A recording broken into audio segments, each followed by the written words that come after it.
you think it's fine. Yeah, Something will come up and throw you. Yeah, like I thought at one time it was, and then I was like, bam. I And I see know. my mom. Close it up. Okay. That color looks great on you too. Thank you. I love it. I know. I love it. You look great. Thank you. I love it, babe. All right, let me get to the right. We're probably live.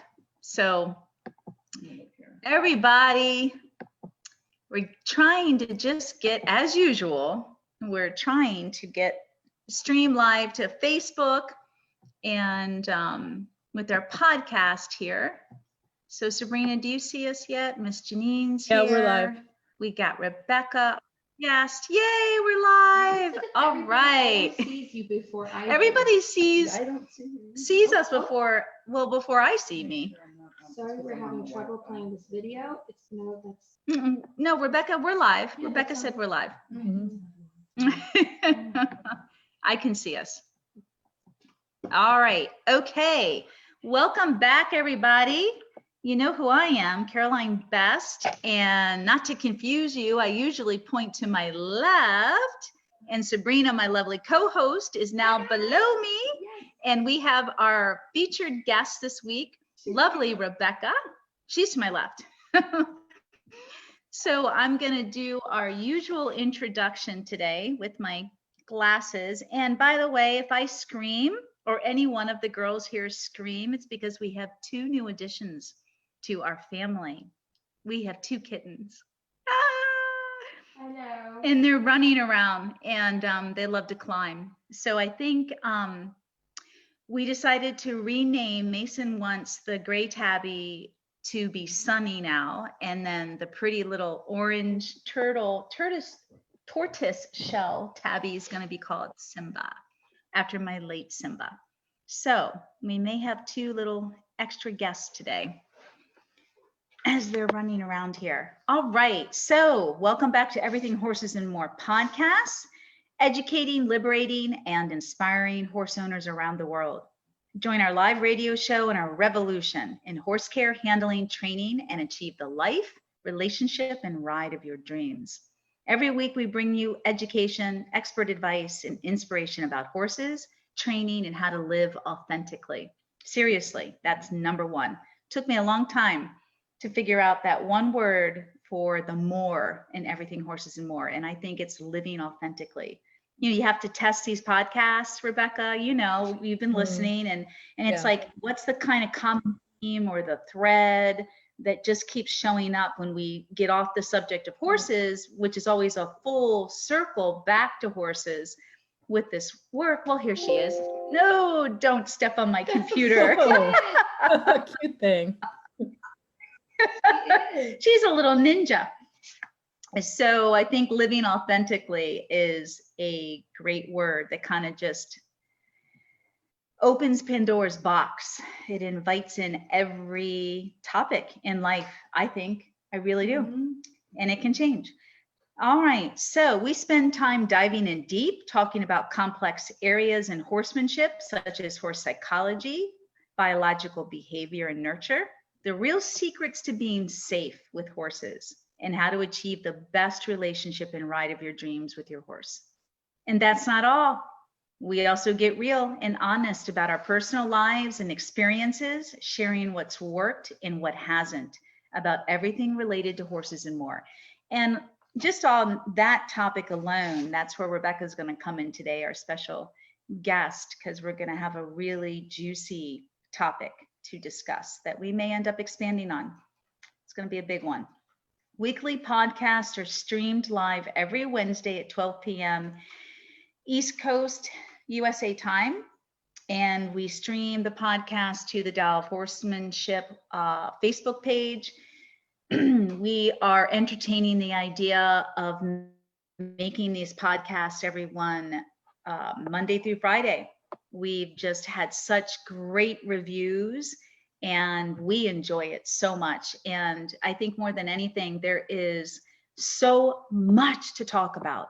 And again, I'm all about, it's a game changer and Pandora's box and everything, just blowing the lid off of everything. Let's just go, people. Let's talk. Let's communicate. Let's connect. let's help one another. I'm going to fix this. There we go, a little bit better. Thank you, Janine. Oh, that little ninja. We don't need her jumping all over our laptops again. So everyone, hope you can join us each week or maybe daily during the weekday and help us in our revolution. Spread the revolution in horse care, handling, training, and riding. Because it is a revolution. It's completely different. And the more everyone listens and the more feedback we get, you know, diving deep, you guys are really seeing this. And that's the feedback we're getting. Okay, sweetie, don't jump up here. All right, let me let go of my mic. And that's what spray bottles are for. Yes, I've had a million cats. And so she's going to have to learn that she can't just jump on the furniture, sweetie. Okay, so as our new structure is, we have 3 or 4 topics each week. She messed this one up. It's okay. All right, we're good. And the first topic is always a review of last week. For those of you that are just joining, and we're always recapping. So last week, we were talking about the new video for our new series, which is hopefully going to be released sometime this fall. Common mistakes beginner riders make, or actually the new series is called Beginner Rider Series. And oh, they're both here. They're so cute. We're providing a snippet of the full length video on my YouTube channel, Dalv Horsemanship or Caroline Best. So make sure you check that out. And this last week's video was how long should my reins be? And wow.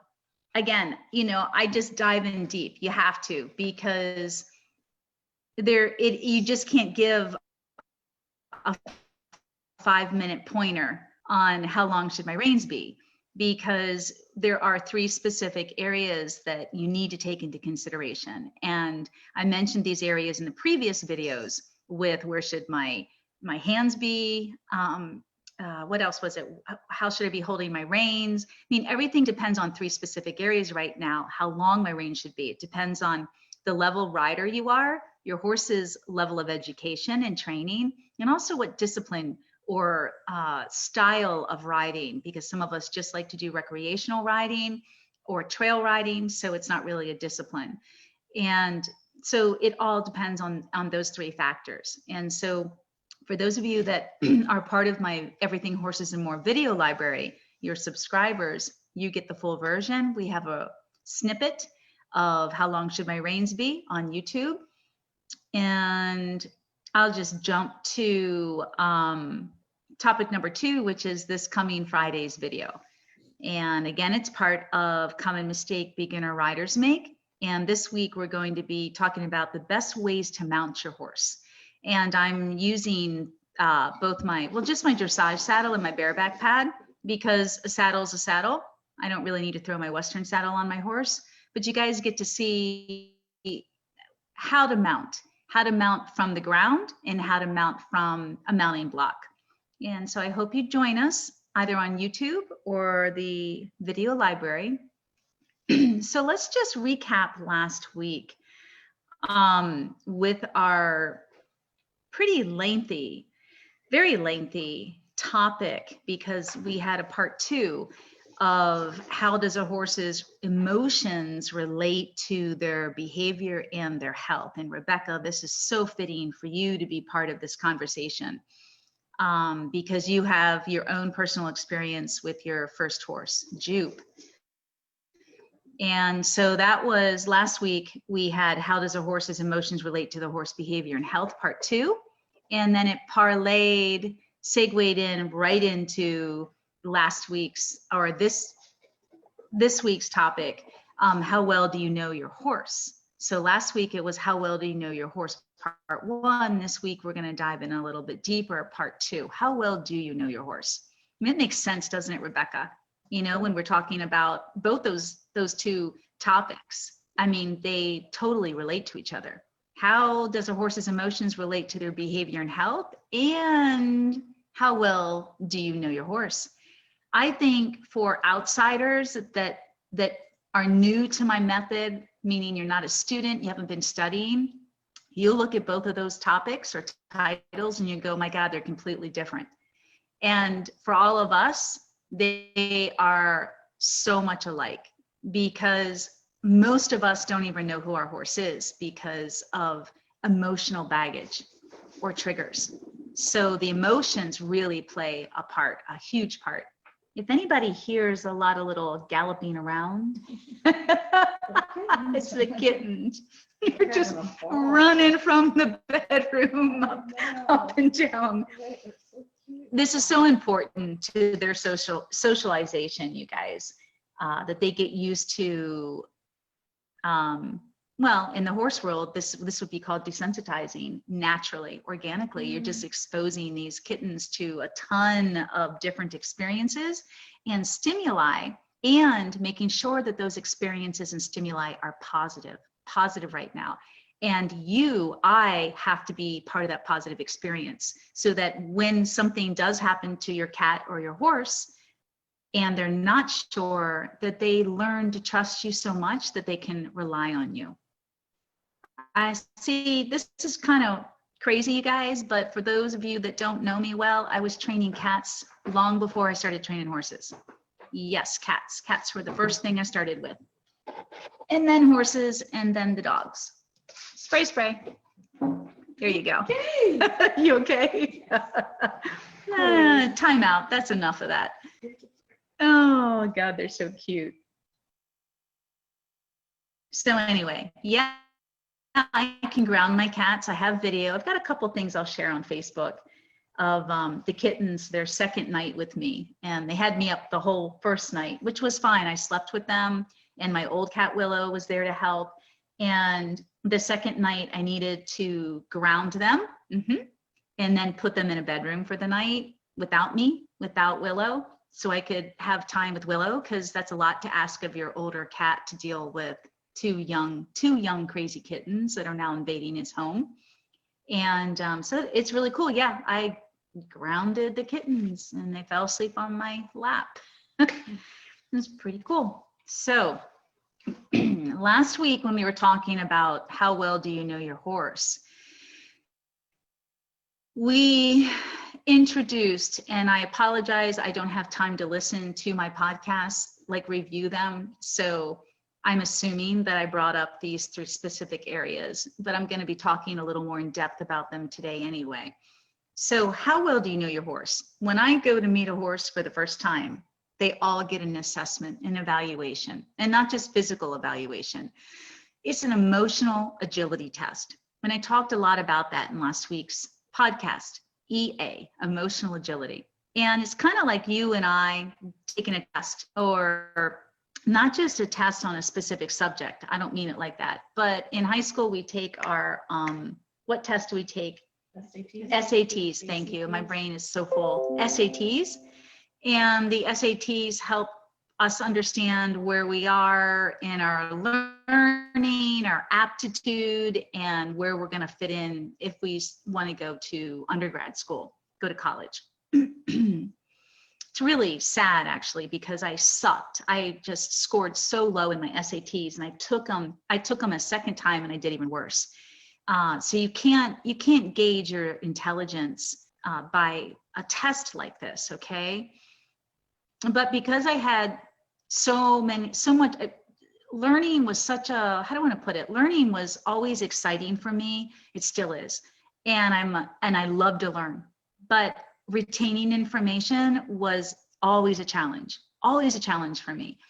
But it never discouraged me. Thank you to my parents. It never discouraged me or made me feel unconfident. Can't say that. I definitely had test anxiety, but it wasn't because, of my family or anything like that. They were so supportive. Just do your best, Caroline. And I always did, and went beyond the call of duty trying to prepare myself.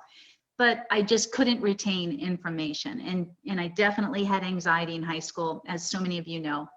And so I would have test anxiety, which didn't help either. But where I'm going with all of this is when I got back into horses and I'm developing my method, it was really important to me as a teacher, as a learner myself and a student, but as a teacher now, not just for the horses, but for students, that I could figure out a way, and I did, of of teaching, of assessing, and being able to help that particular individual, whether it was a horse or a student, figure out how they are learning or not learning. And even if you did excellent in school, and let's say you're an accountant for an occupation, that type of occupation really can get in the way of your horsemanship. It's just because of the way you use your brain all the time. So assessments give me an opportunity with my student, the human, and the horse is my student. They both go through assessments. But most of the time in my past, it's usually been a horse assessment. And so there's 3 areas that I want to identify. And so I have specific exercises, which are also included in the Mastery Membership Riding Foundation program. So everyone that's in that program is learning how to take their time to set their horse up. Now, unfortunately, as a new learner to the program and a new learner with horses, because you all are learning how to train your own horse, you're not going to see the assessment. It won't show up for you. It won't show up unless you want to get certified. And then when you spend more time with me and you spend more time in the program, diving in, excavating, going through the deep, deep layers of knowledge and application, that's when it will reveal itself. And you'll go, oh my God, this is what you do, Caroline. The exercises are right here in the program. These are the exercises that allow you to assess the horse, their nature and their nurture. And so when we're talking about, when I'm asking all of you, how well do you know your horse? Again, this is a question that comes up or came up for me all the time when I was assessing horses. I want to get to know you.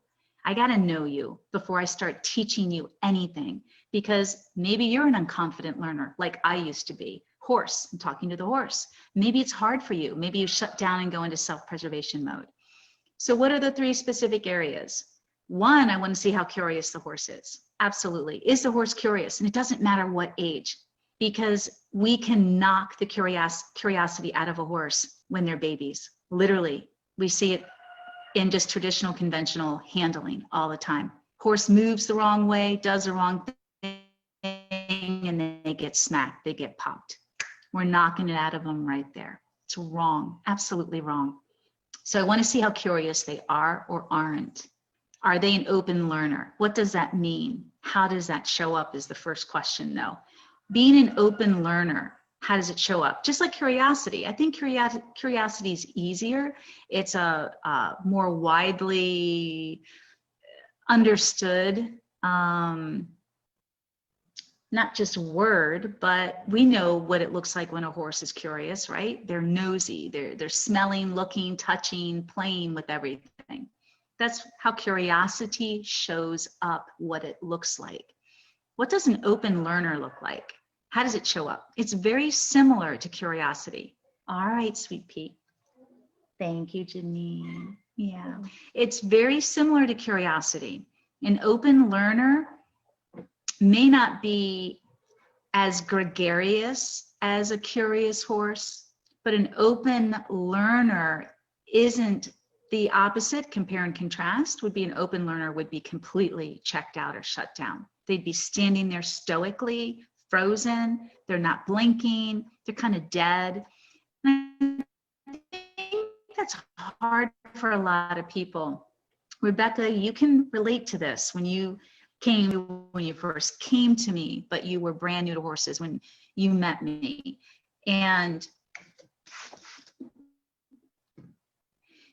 you had no idea how shut down your horse Jupe was. And you didn't know what it looked like either until you met me. So a lot of you have horses that are very similar to Rebecca's late horse Jupe.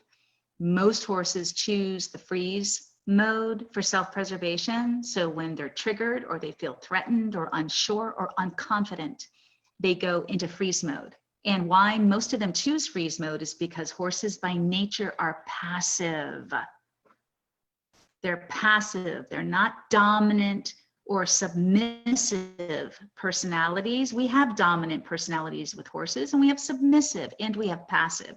But as a species in general, as a species in whole, horses are passive. That's what makes them great followers in general. We're generalizing right now. When we want to get into specifics, yes, horses are as complicated as we are, honestly. And so you could call me dominant and you can call Sabrina dominant. And guess what? I'm going to call Rebecca dominant and I'm going to call Janine dominant. All four of us are dominant women, but we all show up differently in our dominance. And some of us, our dominance is more dominant because we're more confident in certain areas. And some of our dominance is less dominant, right? Because we're not as confident, not as experienced. And some of us don't even need a lot of experience to make us confident, like me, which I would say was pretty stupid growing up. What's the saying? I went to school. I went to Life's Hard Knocks, the school. Yeah, school. Thank you. Thank you. I went to School of Hard Knocks. So, I mean, call me stubborn, call me a little bit of everything, but damn, if it didn't take me many times when I was younger, probably up to the age of 40 or 40 something, to really start figuring it out before I had to hit my head against the wall 10 times. But you get where I'm going with this. I mean, my mom said, you came into that womb. I have a birthmark on the side of my hip. And she said, number one, you didn't want to leave me. You were late, like almost 2 weeks. And she said, when you came out, you were roaring. It wasn't that I was screaming. She's like, you just had a mouth on you since day one. So this is a whole nother topic, but we are born with specific traits and characteristics, obviously, before our behaviors are defined. Great topic. Yeah, that is a great topic. Yeah. Let's remember that. So part of my nature, my characteristics, my traits is I have high self-esteem. And I may not be confident in some things, but I have chutzpah. Y'all know it. And I was born with chutzpah, which kind of made me travel the life of hard knocks, because it's like I didn't think all the time. I was just like, yeah, man, I'm passionate. Let's go. Let's do it. And bam. I'm like, yeah, I regret that. Okay. So that's a whole nother subject matter. But open learner, what's an open learner and how does it show up with your horse? So for me, when I start assessing a horse for the first time, I'm giving them specific assignments. I'm actually doing specific exercises with them and techniques to see how they show up and to see if they have any triggers. So an open learner for me would be a horse that's like, oh, you want me to do what? Okay. And how do I know the difference? Because I've worked with thousands of horses, and in those thousands of horses, you've got most of the breeds I've worked with, obviously disciplines, all different ages. And when you raise a young horse and you have the experience of raising an innocent, untainted young horse that isn't damaged, they are open learners, you guys. They're like young kids. They're sponges. So they are constantly learning, just like that. So how many of you out there can present a new technique, a new exercise to your horse, a new routine to your horse, whether it's a lesson, a clinic, you're following a course, and your horse is open. They don't get triggered. They don't get scared. They don't go into self-preservation mode. They're learning. And even if you're making mistakes, they don't make it personal. They don't take it personal. They're learning.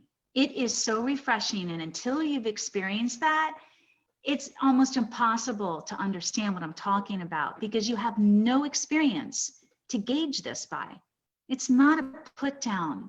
It's not a criticism. It's an insight. It's an education that I want you to take seriously, all of you, because I do. And until you can go and watch and audit or study with someone like me who's got some young babies that are fresh, you're never going to really know the difference because all you're used to is what you're used to, what you constantly experience. And you think it's the norm. And everybody fucking out there is telling you it's the norm. Shaking your head, Rebecca. You probably want to cry and cuss like I do. Everybody out there is shoving this shit down your throat.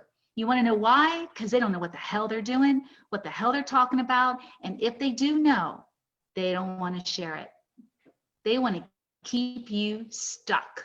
Trust me. I know what I'm talking about. I'm a professional. I've been a clinician. I've met these people. I've been behind the scenes, and I know my marketing, and I know how people use marketing to deceive you and seduce you. I'm gonna keep talking about this in every freaking podcast because this is a revolution. Wake up, people. How we're treating our horses is wrong. And I keep learning. It never changes. We keep learning. We keep evolving. That's a whole nother subject you and I were talking about yesterday, Janine. We're not working with our horses. I haven't worked with mine in over a year. And it's too damn hot right now. It's like the winter time for a lot of you. It's dormant, but we spend quality time with our horses every day, and I do throughout the day. And our relationship with our horses and everything just keeps growing and evolving. I mean, it is crazy cool. That's why this is such a revolution, because it's shifting the paradigm. It's slowly, all of you are helping to shift the paradigm, the law of attraction, the energy, the frequency of your heart, of the way you're thinking, everything. I say this every time. I'm going to say it every time in the podcast. And I say this in our webinars, our private webinars with our Mastery member students. Every time we talk about this stuff, we're changing, we're evolving, and we can never go back. Because now we know something more. So just talking about this stuff is changing and shifting everything. And that's another reason why I spend a lot of time talking in my videos.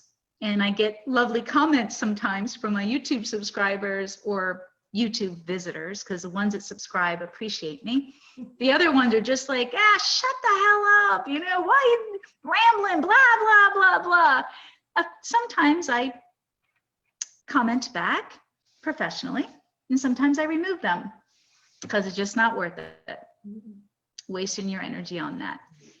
But the power of your mind, that's a whole nother conversation, is what Janine and I were talking about yesterday, and the power of your heart chakra. And everybody that is a student of mine, Rebecca, Sabrina, and all of you in the Mastery membership and the other courses, especially the spirituality course, you know this because you're experiencing this with your horses. It is so powerful. It's unbelievable. And you're going to call me crazy, and I really don't care, because everyone that knows me knows I walk the walk. I don't just talk the talk. So when I tell you that my horses read my thoughts and that we talk to each other all the time, even when I'm traveling and I can be halfway around the world, it's real. And if you ask any of my students or my apprentices or anybody that's lived with me for a period of time that has witnessed it, or the girls that are here on a daily basis, Rebecca, I don't know how much, because you were going through a lot when you were here with Jupe and his health, and there was a lot of moving parts going on literally when we moved to this farm. But it's true. This is little Sunny. Isn't she adorable? It's true though. Yep, you can have a conversation with your horse like you can a person, and they understand. Absolutely amazing. All right, so those are the 3 specific areas for identifying how well, or helping you understand how well you know or don't know your horse. I think I didn't even get to the 3rd one. We have curiosity, open learner, and engagement. So what do I mean by engagement real quick? Sounds like a really loose word, meaning what does it mean? So when I use engagement, I can say connection. I can say, and we do this all the time, and if Sabrina isn't looking me in the eye, then she's not with me 100%. So engagement shows up, yes, in connection, and connection shows up by your horse paying attention to you. So with engagement, we need to talk about it like this so that we understand the different adjectives that are important to engagement. I mean, what is engagement? It's your horse being actively engaged with you. Mind, body, and heart connection, soul. And that's what this work is all about of mine. mind, body, and soul all the time. And this is really tough. This is not an easy thing to accomplish, right? Janine shaking her head, no. And because it begins with you first, right, Rebecca? It begins with you guys. It's not, see, this is what sucks with all the training out there is everybody wants to make your horse engaged, make your horse connect. What the fuck do they want to connect to? You and your scattered brain and your fractiousness or your anxiety or your depression. And again, I'm passionate about this. I'm not criticizing anyone because I'm an anxiety survivor myself, okay? We all have triggers. But let's wake up. Let's get real and take responsibility for who we are and how we show up. And that's what I'm all about. And I'll be the first one to tell you, you can call me on my shit because you know damn well I'm going to call you on your shit. Right, Rebecca? Yes, ma'am.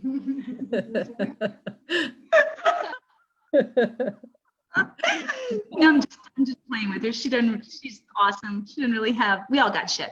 But anyway, I'm going to call you on your stuff. And guess what? So is your horse, right, guys? So is your horse. But how many of our horses are afraid? You know, they've been beat down like people, or we're not even paying attention half the time. So it starts with you. You make the change. That's an exemplary leader. That's a part of what Taoism is all about. When you follow the Tao, you lead by example. You don't lead by forcing and making. You allow. You be who you need to be, and it becomes contagious. And especially when you practice it and you keep giving and supporting that positive energy.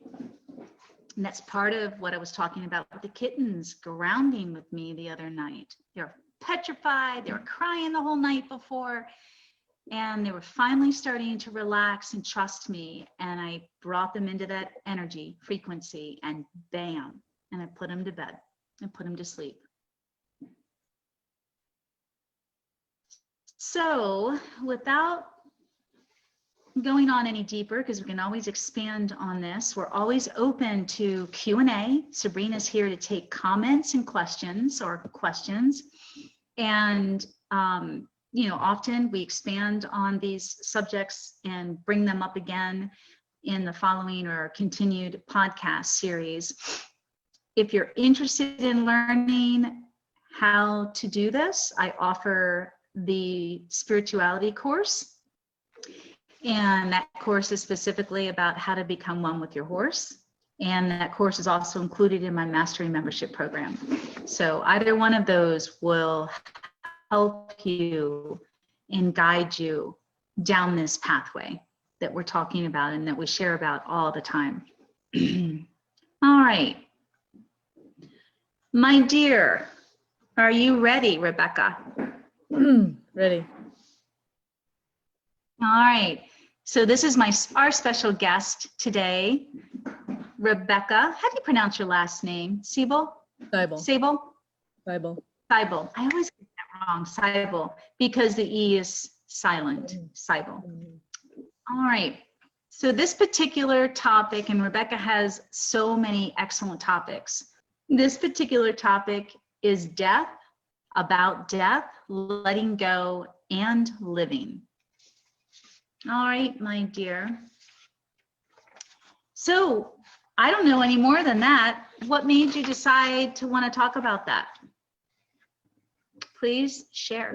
It was, well, thank you for having me. Miss your faces, everybody. You're welcome. Yeah. Hey, real quick, before you talk about what inspired you, always bring it back to horses. Yep. So I want to hear why you chose this topic, but I know damn well we want the full circle. Okay, go. You got it. Well, it always comes back to the horses anyway, and then goes back to me, and then back to life, and then back to the horses anyway. So it's part of the deal of being open and following this method, I think. So this was something that I wasn't planning on, but too many things were occurring not to talk about it. Seems like it was time. And you know how you say that Smokey comes to you in different spots? I'm probably going to cry the entire time. Yeah, you're making me cry right now. Yeah. Um, Yep. so this past weekend I was working with Foxy, and there's also some little girls who have the other 3 horses that are boarded, or it's their farm down the way. And they've got a horse named Joey, who is Palomino. I think he's probably a standard bred Dutch harness horse, something cross. And he has shades of That's Jupe. Palomino. Yeah, the Palomino. Okay, the Palomino that videos and everything. Okay. Yeah, he was. Oh, he's similar. He's so cute, and everyone loves him. And but he's a little snotty. He reminds me of Jupe a little bit, but less of everything. He's less so far traumatized, and anyway, he's pretty easygoing dude. But I also had news this weekend of a couple of friends of mine who are a little bit older that I've done some kayak camping trips with, and I know them as friends and acquaintances, little more than acquaintances, but not good friends. And one of them has been basically re-diagnosed with cancer that has come back, where it's going to be the end. And just a really neat person who is, they're both doers, and they're well matched as a couple. So, you always enjoy being around those people. And she is active. She must be all of about 5'1". Her last name is Bean, Nell Bean. And they built a cabin together. They've traveled the world and kayaked, and I know them from sailing, and just a really full of life couple. And when Holly and I were down in December to put Jupe to rest, they happened to be in Florida, so we went and saw them on that day, that morning. Just full of life. And instead of, when sharing the news, instead of it being negative and terrible, and this is much like my grandmother, who I lost in January, all of that. I'm sorry. I know. All of it is about the spirit of the person, the spirit of Jupe. Like, what Jupe has given me, I can't even, like, there's no way I could ever put a value on that. And the interactions that was interesting. Hold on. When you said that, I think that was Lita that just pranced across the paddock with her tail up and her head. I just heard, no, was that Joey? I don't know who it was, but sorry, because you know how these things all mean something to all of us. Somebody felt something. Yeah. Right when you said that. I'm sorry, I didn't mean to interrupt you. Wow. No, that's all right. We're all going to start crying. Yeah. We've all been down this rabbit hole together with our horses being buried here at my farm. And that was Joey. That was Joey, by the way, that did that. Yeah, Jupe and Joey. He just left. Yeah, Jupe and Joey. Yep, and just pranced. We heard it, and he's like looking around, like something's out there. Real proud, like a stallion. Oh my God. Yeah, this kind of stuff happens all the time. Yeah. Maybe Jupe's out there running with them. It could be. It's really about the spirit is what we're talking about. So.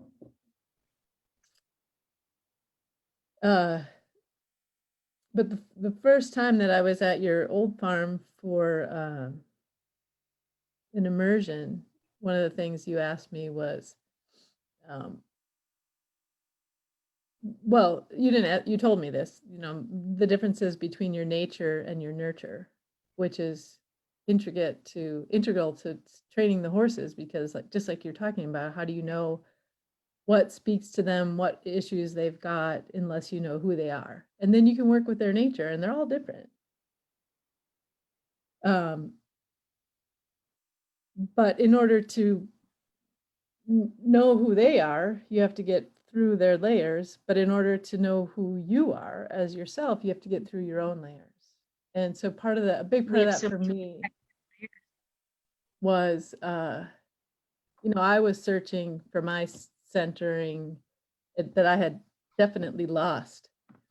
And by crossing paths with Jupe, and having Jupe come into my life, and then finding you, and exploring this way of being, everything changed for me, and it was just a progressive movement towards being more authentic myself. And the word that I like to use is alignment, because this past weekend I worked with Foxy, and some of it was great. And the last couple of weeks I've rededicated, starting over the program and working with Foxy, because she's a new horse and new to me. And when I feel good, meaning I feel like I'm in alignment, I've got, not so much clutter in my head about where I'm going literally, or job, or Hold on, let me ask you this question. Hold on, you're right. Just hold your thought, because it's important for our viewers. I'm not just trying to be rude here. identify. What alignment, if I'm correct, is like flowing. It's like when I feel I'm aligned, it flows. Yeah. Everything just flows. It flows in life general, or it flows in that relationship, or with that relationship, whether it's your horse or your best friend or your spouse, everything flows, right? Yeah. I think we can all agree on that. So we all understand what that feels like. Okay.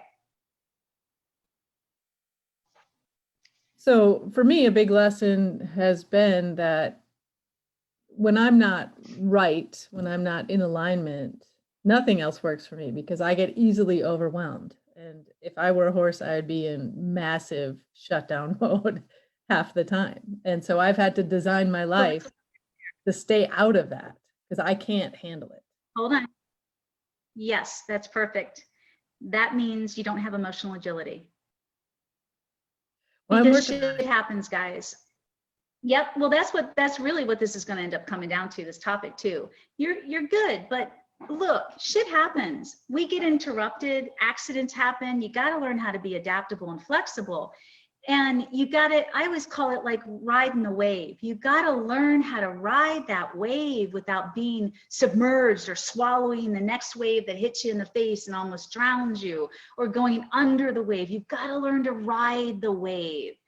And I think this is where you're headed with this conversation. We don't know how to handle it. And so we avoid it, or we develop all these other mechanisms, these coping skills. Horses do too, people do too. So we don't have to feel it, because we're just not taught how. We don't know how to navigate. I don't want to go into therapy and have someone tell me, let me help you cope with this. Let me give you a prescription, or let's just cope with it. No, I want to learn how to handle it, how to navigate it, how to not even manage it. I don't even want to just manage it. I want to learn how to live with it, whatever it is, and still keep living, right? Yeah, live through it. Yeah. Live with it. Well, and because we can't get rid of it. Right. And in conjunction with that is also knowing, like, I mean, my emotional agility is a lot better in the last few years, thanks to you, for sure. And the work I've done. Yeah, your whole life is work too. But I was also going to say, yeah, Rebecca, big time. Absolutely. But I've also learned to, let things and people and situations go. So is that I can't cope with it, or that I know myself better, and I recognize, like just yesterday, being around a client who was just nervous, terrible energy. And I don't have to be in that space.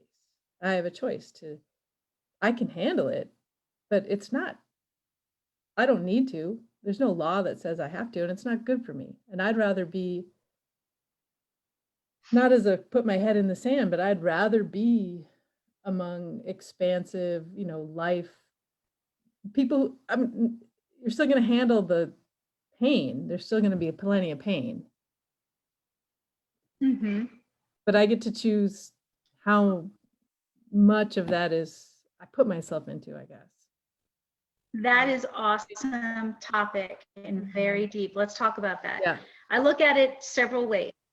So let's start with number one. I like to have people in my life that bring value, that add value, and I think that's really important and really healthy. So let's just start with that one thought. You want to be around people, environments that add value and bring value. This should be for everyone because you need that support. Now let's start there, because if we don't have that, then we don't have anywhere to start.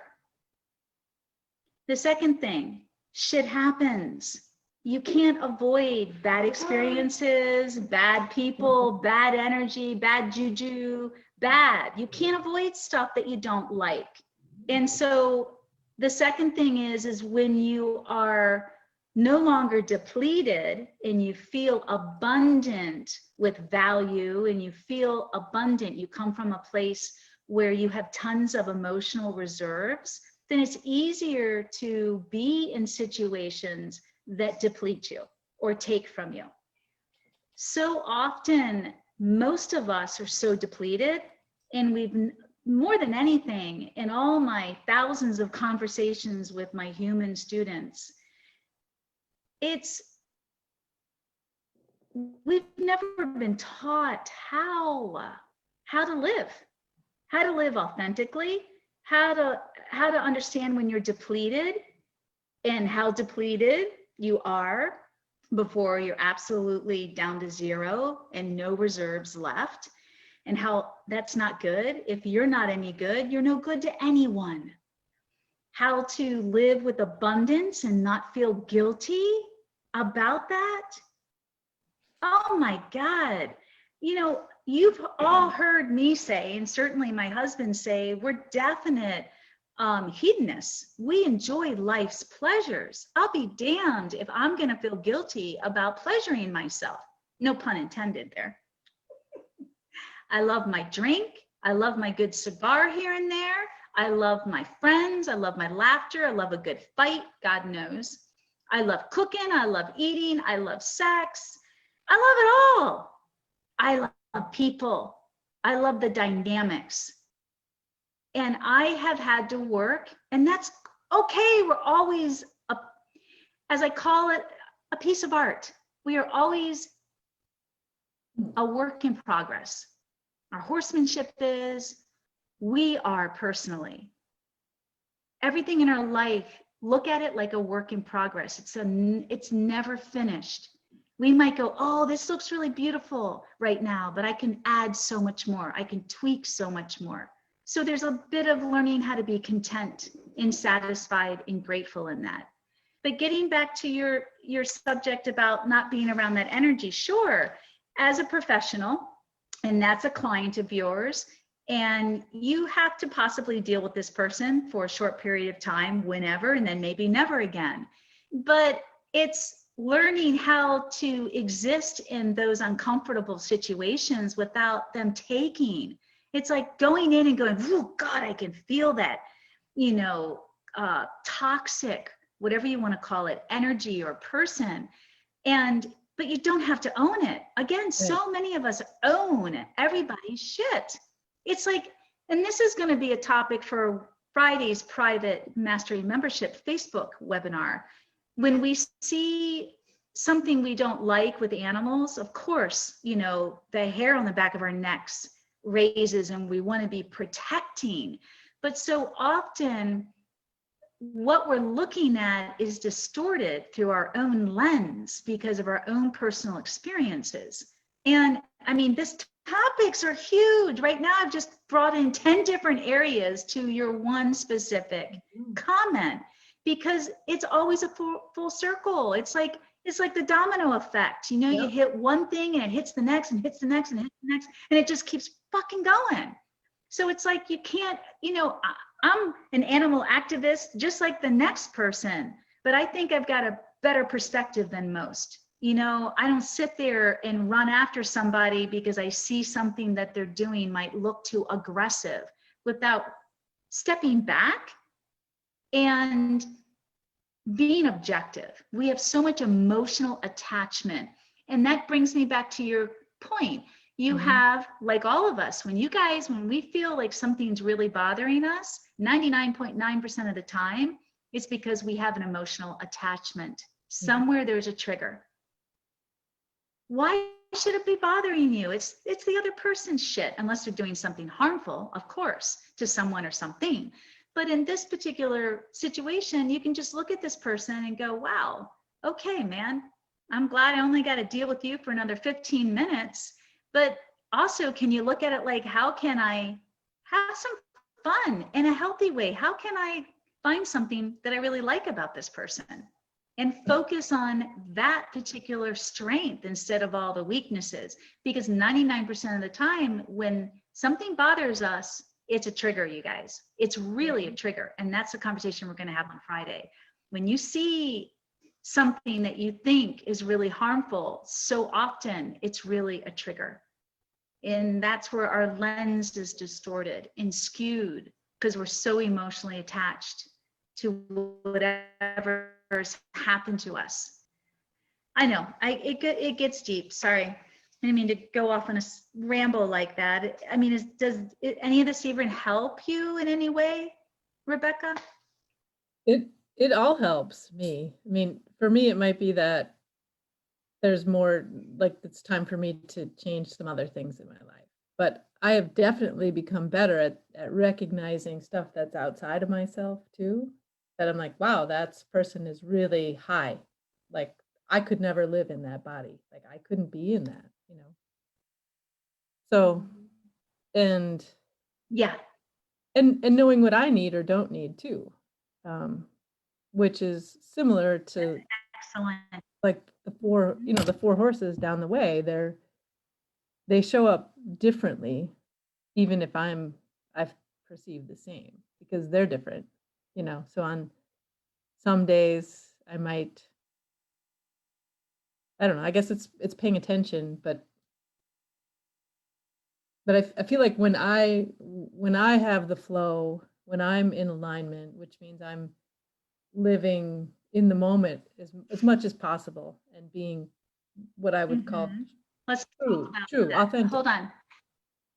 Let's talk about that, because you guys, what you're saying too is something I hear often from my students, and you guys have the wrong perspective. I'm going to put it bluntly, wrong perspective. It's too unrealistic and too idealistic. So let's talk about, let me give you an example. And you know this, Rebecca, the girls know this. I can be wherever I need to be inside of me throughout the day, meaning I can be frustrated, pissed off, in a bad mood because it's a crazy day. I can be in a great mood. It doesn't matter. It doesn't matter. What matters is that I'm honest about it. That's what authenticity is about. So what I'm saying is, every time I leave my office and walk out that door to go take a break and say hello to, let's just say, my horses, they show up the same every time. They do not reflect me. And if I need to cry, they will hug me. They are always there. Why are they always there? One, I'm brutally honest. I'm right there. I don't hide it. So there's no mixed emotions or misconstrued emotions, or what's the other word that I always use? You're not flip-floppy. The horse can trust you because you're showing up exactly how you feel. You're showing up exactly how you feel. You're congruent, absolutely congruent. Thank you, Janine. It's congruency. And they have had so much of that realness from me that they trust me. So I don't scare them. Sometimes I do. Don't get me wrong. Sometimes my energy can be so high, both happiness or frustration, usually with technology and computers. That's the thing that just sends me over the edge. It really can. That I can electrocute them, definitely. But that doesn't mean they run away. They're still like, oh my God, you just electrocuted me, but I'm here. What's wrong with you? And I'm like, oh God, thanks for reminding me I need to ground myself. So the point I'm trying to make is, you want to get to the point where you can be who you need to be in that moment, and still be with your horse and still do the work with your horse, and not have the work get interrupted because you weren't in the moment or you weren't authentic. So let me see if I can make that make more sense. You want to be in the moment, you want to be authentic. If you're not in a good space, just let your horses be honest with yourself. So let's say that you've got the next 3 days to work with Foxy, and you have an agenda. You've got an outline of what you want to accomplish. You have some goals, and shit just keeps getting in the way. You're either late or because of this stupid crap or that stupid crap, and you keep showing up not being in alignment, and you really want to be in alignment. I'm just saying you're looking at it the wrong way. Alignment means congruency to me. Alignment doesn't mean I have to be happy.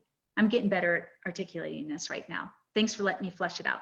Alignment doesn't mean that I have to be a perfect person, you guys. It doesn't mean that at all. And it doesn't mean, at least it doesn't for me, it doesn't mean that I have to be perfect or right or in a good place.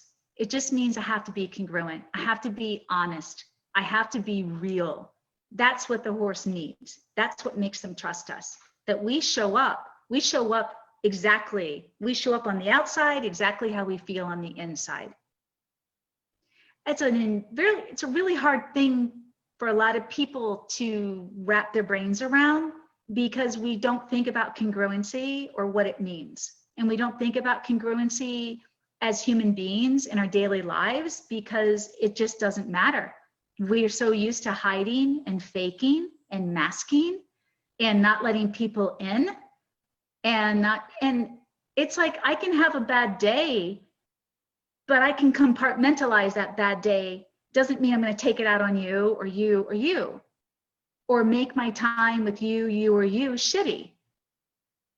But I still need to try to work on how I feel about that crappy bad day or bad experience. Do you see what I'm saying? It's like, God, people are so afraid to talk about this shit and talk about emotions and talk about, well, you don't know how. Most of the time we're just not taught how. But does that make sense? Kind of trying to articulate, how do I go out and be with my horse right now? I think you're trying too hard, and you're trying to have this perfectness that nothing's perfect. Perfect is as perfect is. Right now is perfect. Right now is absolutely perfect. You know what perfect means to me? Purpose. Perfect means purpose. When I think of the word perfect, what's perfect mean? That what I do has meaning, that everything I do has meaning, either to me or to someone else. And I don't mean to be self-absorbed, but am I giving meaning to my day? Mm-hmm. Even when my day it is whatever day it is, are there moments that have purpose and meaning? And not just for me, but for those that are in my life. In that moment, it could be my UPS guy, those are moments. Right. So and could be late with my gift, and I could be ready to scream my gift. It's really shit for the office. And I could be ready, or computer or camera. Oh my God, they left the new camera outside in the rain. But I could be ready to yell at him, but he could be offering me a smile. And if you're in the moment, you change everything. Now I'm going to smile, because that's worth more and more purposeful and meaningful. And to me, that's perfect. Anyway, I know I ramble. The mic needs to drop. Bam. By him. Yeah. Sabrina goes, the mic needs to drop. Mic drop.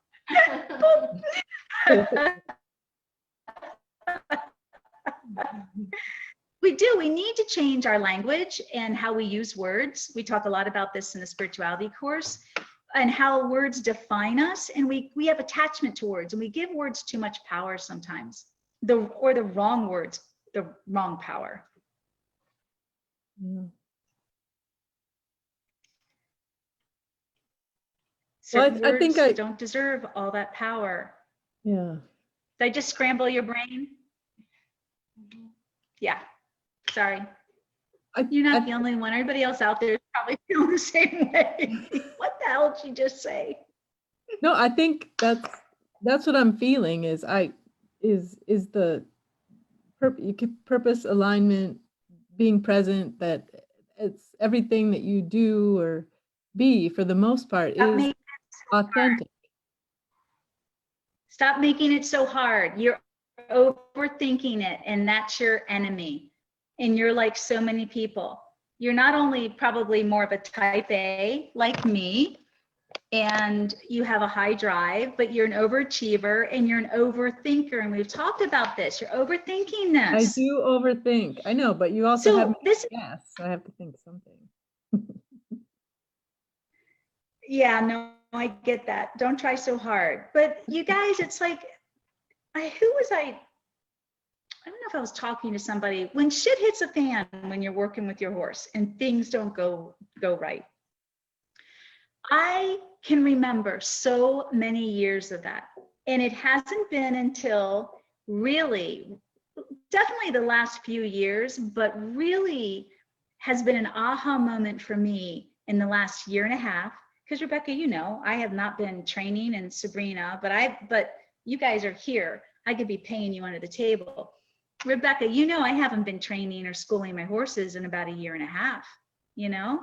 No, and it's like that year and a half, yeah, it's given me such an aha, so much clarity in so many ways in my life, but I don't have that pressure. We put so much pressure on ourselves, and that pressure to make it right, get it done, do it right, grab that special moment again that we felt last week. We put it right on our horse, and that's where it backfires.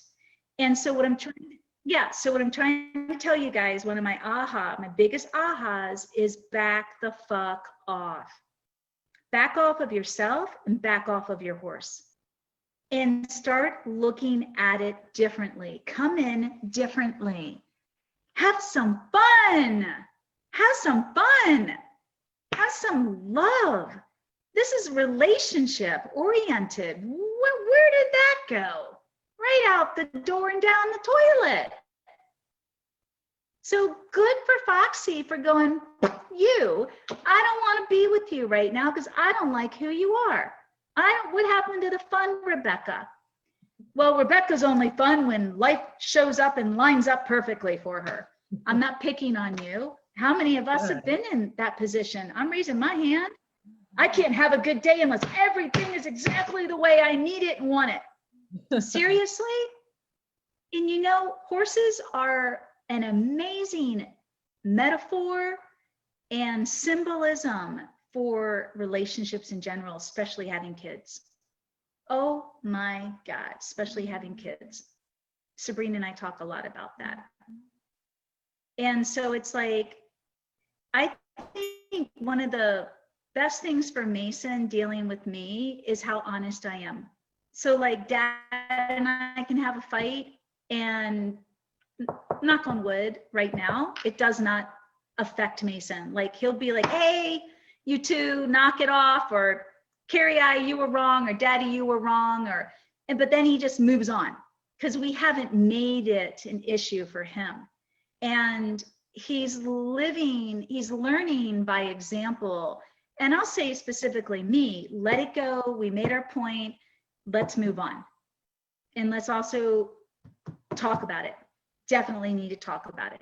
Make sure, check. Are you okay? How do you feel? This isn't about you. Yeah, you know, mom and dads fight, married couples fight. Everybody fights. If you fight healthy, that's good. So, okay, that's what I have to say about that, my dear. Keep talking.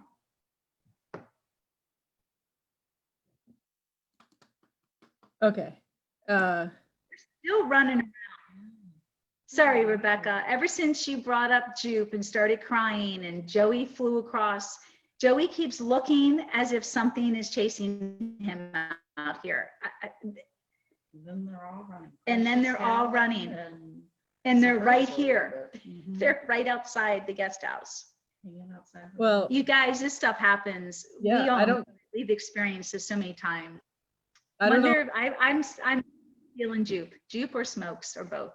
when Yeah. I went out, but when I left, and Callan was still in the stall, just looking like almost afraid to come Like a out. ghost. Precious was afraid. It's like they see a ghost, And Janine's then- saying. Yeah, and then they. They're all ran looking out, around and when I looking for came in. something. We're watching it and hearing them running. It's crazy. Mm. And this is not normal for our horses, not here. But it happens when we have these kinds of discussions that raise the caliber and the frequency and the energy. And I'm like buzzing right now. My seventh chakra is just, you know me, I'm dizzy right now. So there's a lot going on and a lot around us. This is the real woo-woo-y cool stuff that happens. Yeah. That's hard to explain unless you've experienced it, and we all have right here. All right. Sorry. No, you saw my dog Coach come over when you started raising the energy too. He's very in tune with that. Yeah. Pretty cool. It is cool. So what about your friend that got the cancer again and the death, letting go Well, and the living? thing is that she gets an opportunity to know that she's leaving.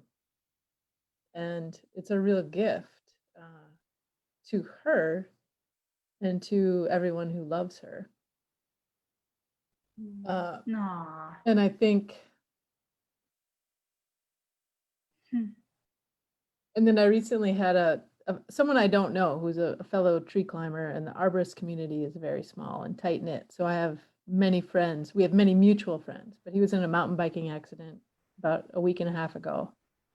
And he's paralyzed from C3 down. And Oh my he's gosh. 66, still climbs trees, active, spiritual nature, active outdoors person. And he's decided to not to go through rehab. He's decided to let everything go, to go home and to die. And I don't know him at all, but I read words that a friend of mine had. He's in Bellingham, Washington, and she's in Seattle, and she went to see him and wrote, her feelings to share with the community. And he is so at peace with being done, with having lived a good life and having, think of the things that,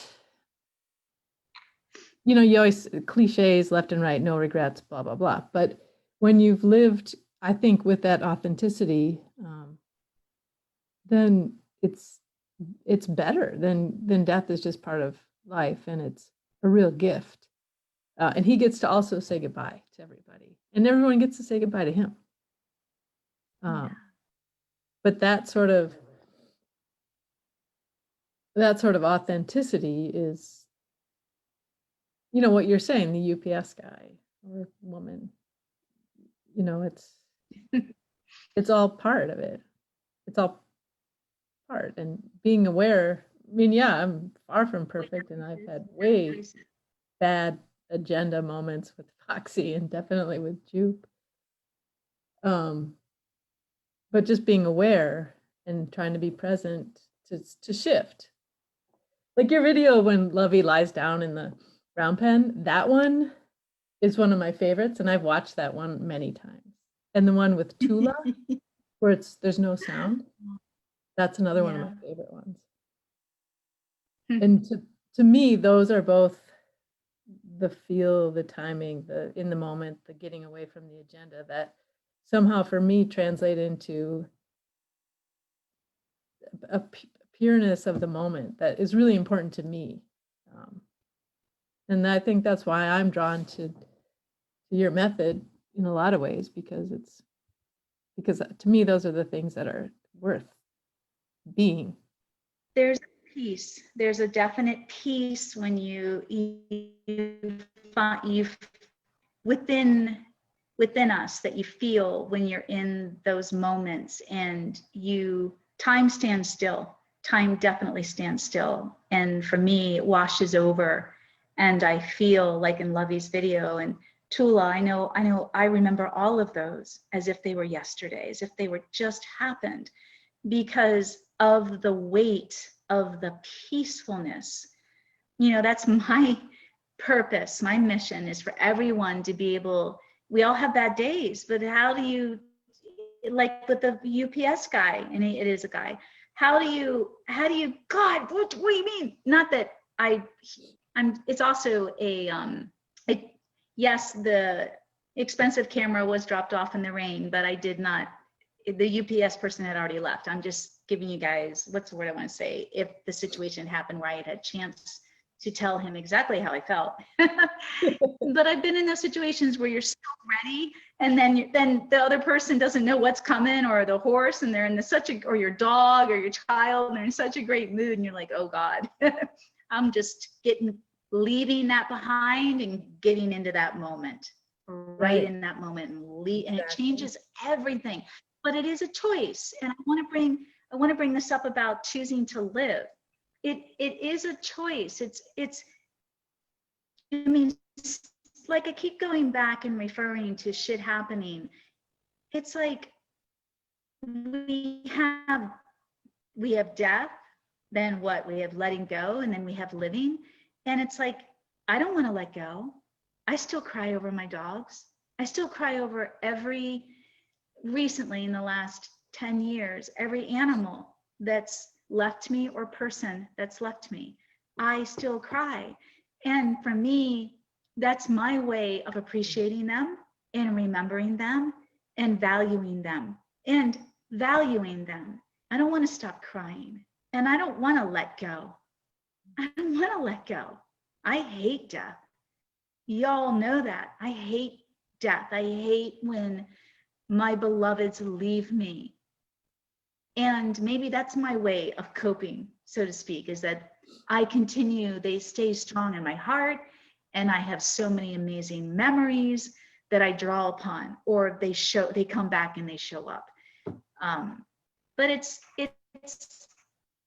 so often we think that we're supposed to push through and push past and forget and let go. And why? Why can't we learn to sit with the uncomfortable? Why can't we learn to think about that pain as an honor, we're honoring that person or that animal or that relationship. We're honoring that. And yeah, it hurts. I had a student come for an immersion the beginning of this year before COVID. I had many. And we were having dinner together. I made us dinner, and the conversation ensued, and somehow my father was brought up, and the tears started down my face. And I wasn't sobbing, but I was just sharing my tears and taking a moment to gather myself. And she looked across the table, and this is a woman that has traveled the world. She's very wealthy, and she's been studying and practicing with some of the most spiritual leaders the last 25 years. That means nothing to me. And it showed up in this conversation at dinner that we had. And I'm 52, she might be 15 years older than me. So she has a ton more experience. And she looked at me very matter of fact, as if she was going to be able to solve my problem, my crying. Oh, Caroline, why are you crying? You shouldn't be crying. What happened? What happened to you with your father that makes you cry? And I just, like, the tears just sucked right back up into my eyes. She had completely ruined my moment. Valuing my father as they were dripping into my spaghetti sauce. And I looked up at her. I mean, it just literally like night and day, and went, excuse me? I said, what do you mean you're questioning if something happened and that's why I'm crying? I said, I loved my father, and I still love my father, and I miss him. And I hate that he's gone, and I can't talk to him and share all of this with him anymore. Are you fucking crazy? I didn't say that. And she looked at me, she sat back, and this was really cool. And she gathered herself, because she's a very composed woman. You guys know who I'm talking about, because you practically live here. And she got it. She got it. Her eyes welled up with tears. It was really a beautiful exchange between us. I mean, I wasn't defensive, but I was just like, are you serious? And then she's like, I never had that with my father. And I'm like, yeah, but I did. So don't take it away from me, and don't project or transfer that there's something weird going on between my father and me, or something horrible happened. You know, it's so often we have a tendency to do that as humans, and we rob other people and experiences of what they truly are because we're so caught up in our own attachment that becomes our own reality. Whew, wow, never forget that. But anyway, so your thoughts or questions, Rebecca, on death, letting go, and living. Is that a question for you?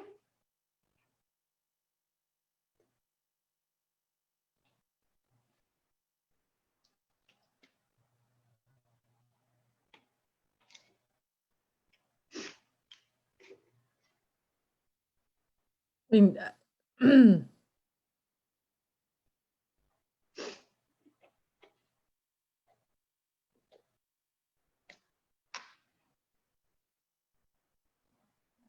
maybe not.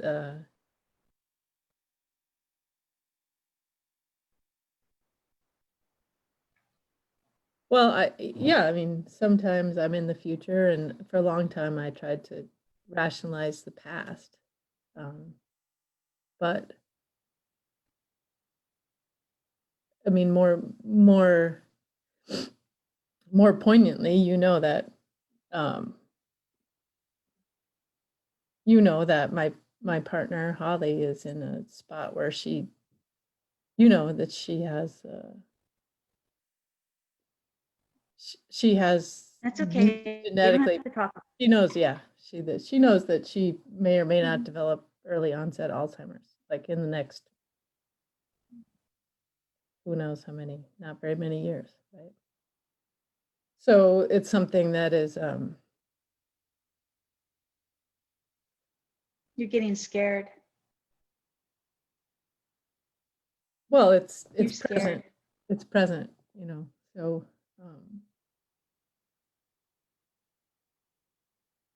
It's but okay. Love her and love your life and live it to its fullest.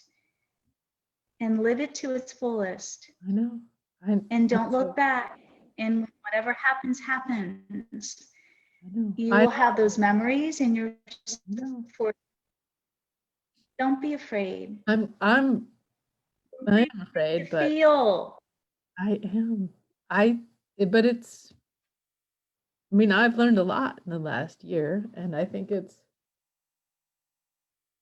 lot of people spend a lot of time on things that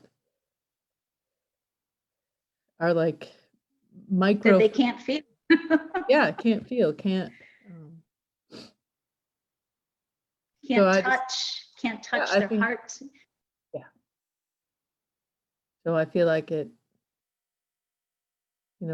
everything matters, nothing matters, it's all part of your spirit. But yeah, I feel like it's important to be authentic. It's important to be living your purpose as much as you can.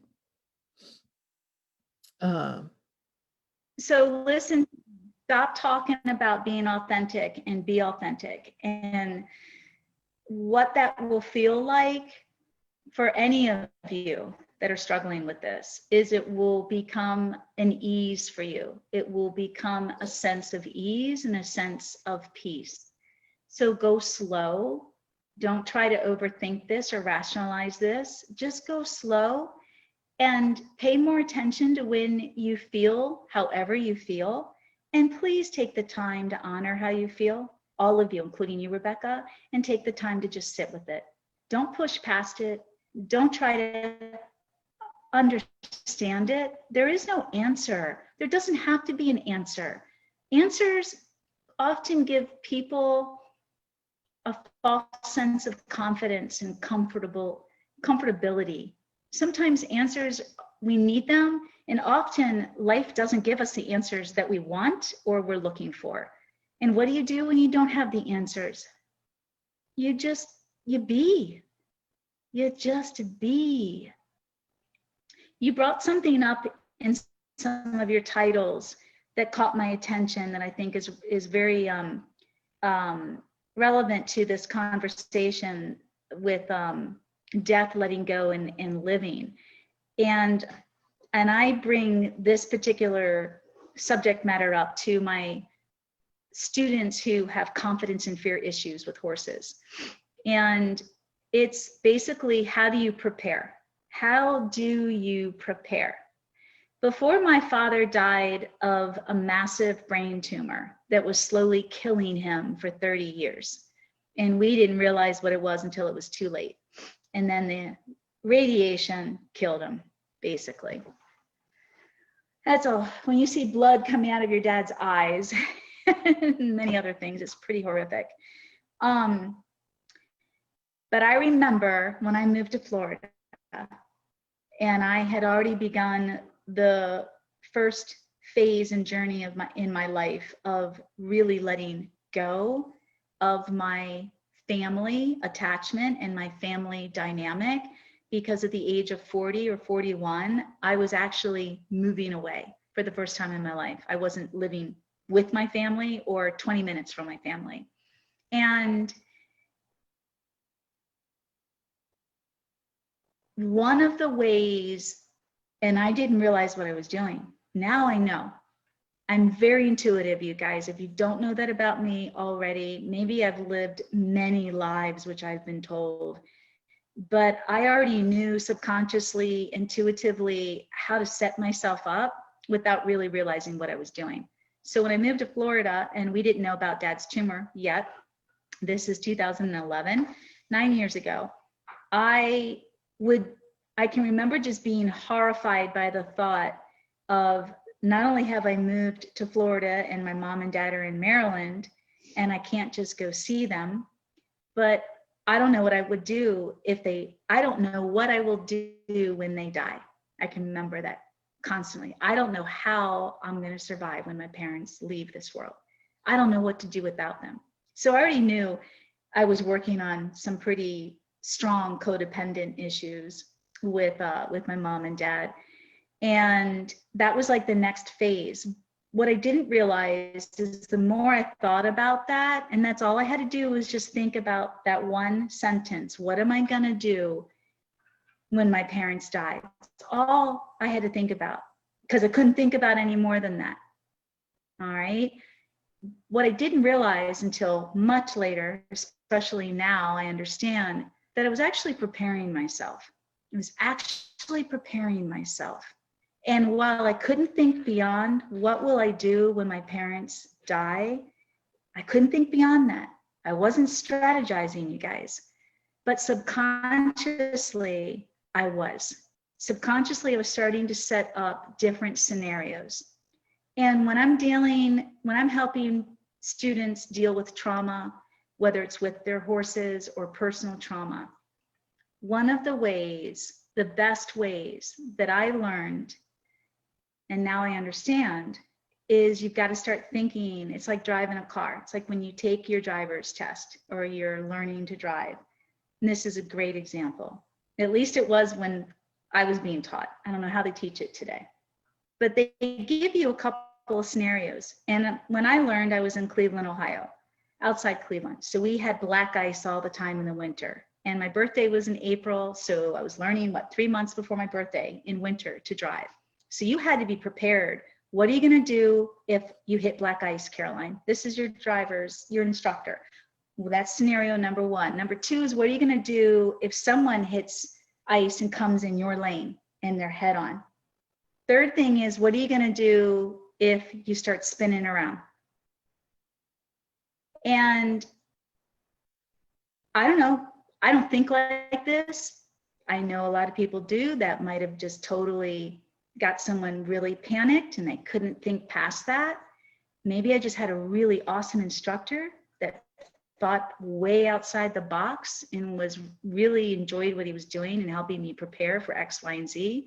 But that stuck with me my entire life. And now I just told you how I used it without even realizing it when I was 40, 41. and thinking about my parents. When I look back on that instruction, when I was getting my driver's license, I can look back and see how I applied that to so many things, including everything that was challenging. I always had X, Y, and Z. What are your backup plans? What are you going to do if this happens, or this happens? So while I'm not here to say or preach that you need to be thinking about what if something happens to Holly, you know, and prepare yourself for the inevitable or the unexpected, I am going to say that if that particular subject really bothers you, Rebecca, or if it's a fear issue with a student that just got bucked off their horse and now they're afraid, if it's something that bothers any one of us, anything, it could be anything, that one thing that really bothers us, we must pay attention to it. And that is our deep psyche telling us that this is a big issue and we better take it seriously and we better think about it. Doesn't mean we have to think about everything that way, okay? Because I don't think that's the way we should live life. Does that make sense? But if there's one particular issue in your life that's really bothering you, or any one of you out there that's listening, hurts your heart or really scares you, or you're really worried or stressed out, you need to pay attention to it. And you need to definitely learn how to develop some healthy ways of dealing with it, whatever it is. How can I help myself handle what could potentially happen, what is happening? Does that make sense? Mm-hmm. I think that's just being really smart, really healthy, setting yourself up without being too controlling. I don't mean to be so controlling that, you know, you've got everything planned.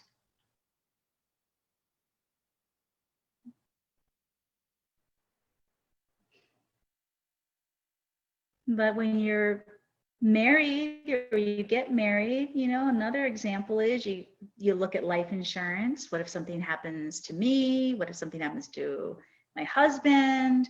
You know, we've got children, we've got a farm, when I was getting divorced from my first husband, I took a small life insurance policy, kind of called a beneficiary policy, with me that I can pay into up to 20 years, because if anything happened to me, I needed to make sure all of my horses and animals were taken care of. I didn't have any bills. Those were gone. So I was paying cash for everything, but I was like, okay, if anything happens to me. And so before I met my husband, Chelsea, who was one of my apprentices with me, she was my beneficiary. So if anything happens to me while we're working together, everything, it's written. Then Jen came on board, you know, to make sure that everything's written. I mean, we got to think a little bit ahead. It's kind of like strategizing. Yes, go ahead. You were going to say something? Well, I guess I didn't maybe know that I was going to talk about that. What? We didn't hear that. You didn't know what? I guess I didn't really think that I was going to talk about that. So. Funny how that stuff comes up. Right.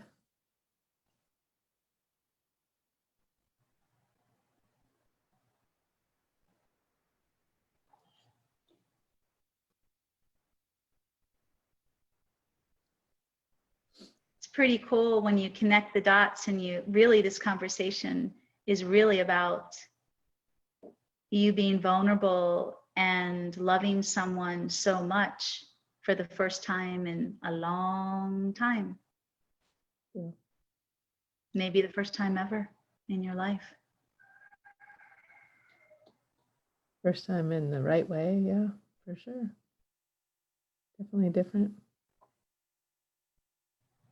And now you're worried about losing them. And there's some reality to some health issues going on too. And funny how life works out, and all of a sudden you're starting to see people that you care about or don't know about, but had such an impact on other people's lives dying around you. And it makes you think all of a sudden, wow, yeah, pretty intense.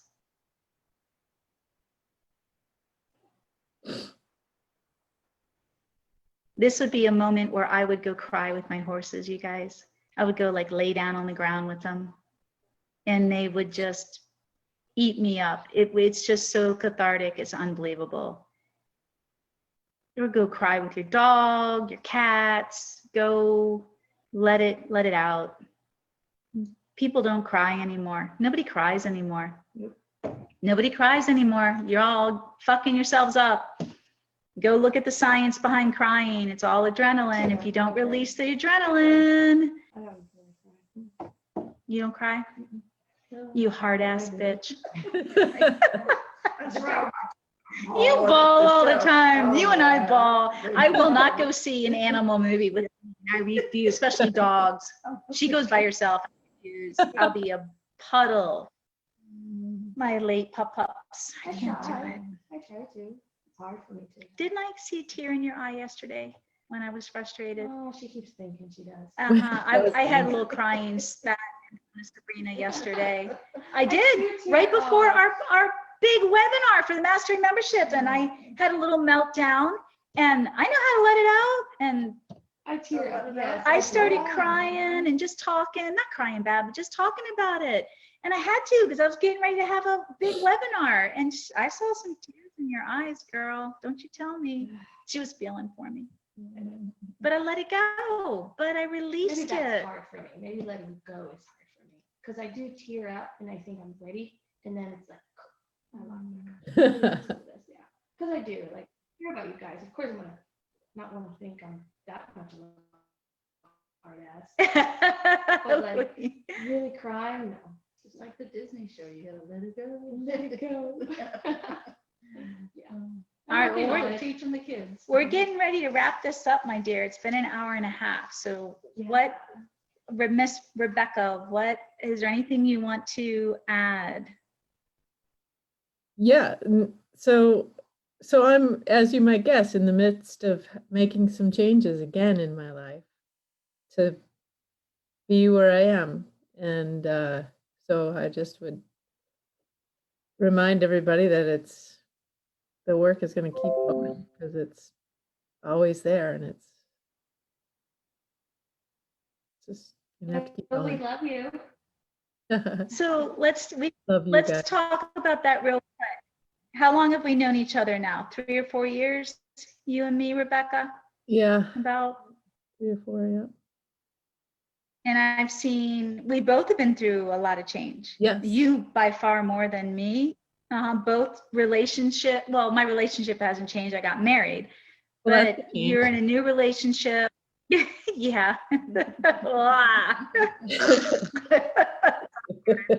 No, it's all good. And you're on your second horse. The first one we had to put down. Mhm. But the personal amount of change for you has been, it's like, I feel like it's an archaeological dig with you, that there's so much excavation and shoveling down and digging it out. And like, it's almost like when I'm looking at you and you diving in, because you got that gung-ho, man. You're like, let's go, that excitement, and that I love it. You're ready to learn, you're ready to grow, and yet it's like you're shoveling with a blindfold, because you're not always sure what you're going to be shoveling out or getting to, and you don't always know what you're going to get when you get in there and excavate, and what's going to show up.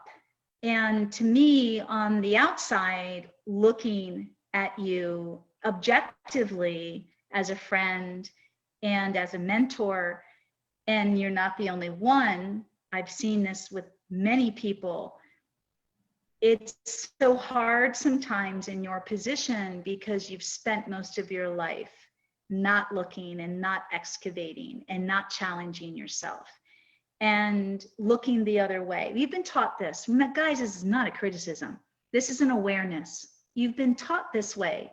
And maybe you weren't taught verbally. Nobody like literally sat you down and said, this is the way we're going to live our life. But we're taught through behaviors, the unspoken when we're children. We learn who to become by our family dynamics, our parents, without them ever saying anything. And it can be so fucking detrimental to who we really are and living authentically, because we don't even know who the fuck we are, because we've morphed into our parents, or we've morphed into this coping mechanism just to survive in the family dynamic that might have been so toxic or too overwhelming for the sensitive nature. Doesn't mean we grew up in a bad, like traumatic family. Just sometimes there's that one person in that family dynamic, and depending on our nature and our sensitivity level, just like the horse, God, this is just like the horse. Yeah. It was just too much for us. Too much for us, because you didn't have any trauma, Rebecca. You're one of the few that escaped that life where you weren't emotionally, physically, or sexually abused. I mean, oh my God, the thousands of women students that I've had, the majority of them have. You all know who you are. Yeah. It's just horrifying. And I've gone through my own abuse with alcoholism in my family and the violent fighting that ensued and happened. So I have my own trauma I grew up with. Yeah. But the point I'm making is we learn. You and I've had these conversations. We learn. It's like it just blows your mind when you start. I feel like when I talk about this, that we're all just little baby birds and eggs inside the egg. And it's like the penguins' babies. They have to peck their way out of this really hard eggshell in order to survive. And sometimes, because I love watching the zoos on TV, the Tampa Zoo, I love it. Tampa, we have one of the best zoos. And sometimes if the baby's got to do it, mama doesn't help, parents don't help. And that shell, but we're pecking at it. We're trying to get through. And the shell is a metaphor for all this shit that's given to us that doesn't belong to us. It doesn't belong to us. Right. It's akin to a snake's shedding the skin, shedding the bullshit, leaving it behind. Doesn't belong to us. But how many of us get the opportunity to figure out who we are and what really belongs to us, and let all that other shit go bye-bye? Well, you're walking into that. You're that little baby bird pecking through that shell, and now you've pecked through it, and here you are, and you're like, okay, this is who I am. Who am I? This is who I am. But you but I don't know where we learn behaviors. You kind of went through life with blinders in a lot of ways. What are those blinders? For so many of us, what are our blinders that keep us from living authentically or looking at life and feeling it, the good, bad, and the ugly? So many of we're just so afraid. We're so afraid. So much of it has to do with we're not taught. Nobody teaches us how. And the second is we just end up, as I just said, acquiring these behaviors, and we live the rest of our life being a copy or a mirror of a family member or our parents, and we're never really ourselves. Yeah. It's a big one. I taught myself. You're I taught myself to cry in my mid to late 20s, maybe my early 20s, but I had to teach myself. That's my father's side of the family. Mom and I've talked a lot about this. My mom and dad's side of the families were total opposites. Mom's was always screaming and fighting and crying, and dad's side was the other side of the German, like the Victorian age, where they just don't look, doesn't exist. Don't look at it. Big white pink elephant in the room, we call it. Don't look at it. Not my problem. Put blinders on and keep going. Well, y'all know who I take after. Sure shit don't take after my father's side. And I look like them, but I don't. Lord, what happened to me? Okay, it's all good. Embrace It's it, all girl. good. Bring out your Tawanda. Let's go. It's so good. Fried green tomatoes. Yeah. Bring it. We need more women communities. When I watch that movie, Fried Green Tomatoes, you guys, I just love like the old setting and the storytelling and the community, you know, and it's always women. We rock, you know, we got that here. Yeah, For sure. we gotta watch that together here. Keeping it real. Yeah, too much testosterone, too much male testosterone. Both both our husbands. God almighty. Anyway, yeah, you and Holly got to come back, and we'll have a Tawanda weekend. Well, bought a Sprinter van and we're converting it into a camper van. Oh yeah, I'm so excited about that. Oh, that's going to be great. Yeah. Well, and bring the horse. It could happen. See your former mom. Oh, that'd be so cool. Yeah, that's Sabrina. Rebecca bought Sabrina's horse. Oh yeah, we talk about you. She knows. I love it. Hopefully good things. Oh yeah. She knows No you're looking out for her. There are no secrets. Is she keeping them? You guys, I tell you, that's a whole nother conversation. We have way too many secrets. How many of you think I keep secrets from you? Rebecca, do y'all think I keep secrets from you? You think I'm a wide open book? You're wide open. I'm a wide open book. mouth and Think you can talk. keep a Your secret. mouth. I can't. You know that. You can't keep nothing. I talk about everything because I'm like, what are secrets? Well, unless I'm trying to hide my money or my guns from you or my jewelry, then I got a secret. And I'm so Too late. where it is. I'm not here and you need to get it. Y'all know, but I'm like, what is a fucking secret? Why do secrets? It's a lie. It's deceit, deception. We're taught not to talk about it. Yeah. Why can't we talk about it? What's wrong with talking about it? We all experience the same damn things. Like I said, unless I'm hiding my money, my jewels, or my guns, my house isn't even locked. Oh my God. Right. Well, it isn't. It isn't. We don't even have a house. We don't even have keys to our house. We have keys, but we don't really lock them. I mean, seriously. Look, Yeah. we got guns. You want to come in my house? You want to mess with this? We got dogs. I got She'll lick you to She'll death. get you. Oh, If she don't pee on you, she'll. Yeah. Exactly. Oh God. She's a good. Anyway, we can expand on this next time. This is the way this is the way the podcasts go. Y'all know me. We're going to go in whichever way the wind blows and bring it all back again. Because that's life, guys. We're too linear. I might be too non-linear, but life just isn't that straight and narrow. It shouldn't be. No. Maybe that's what's happening for you with this venturing and in the program and in all this talk and doing and feeling is it just opens Pandora's box, and all of a sudden you're like, Yeah. Oh my God, there's so much to feel and think about, and it is overwhelming. Just sit with it. Just be with it. Go be with your horse and be with it. Don't expect anything out of it. Just be with it. I can do that.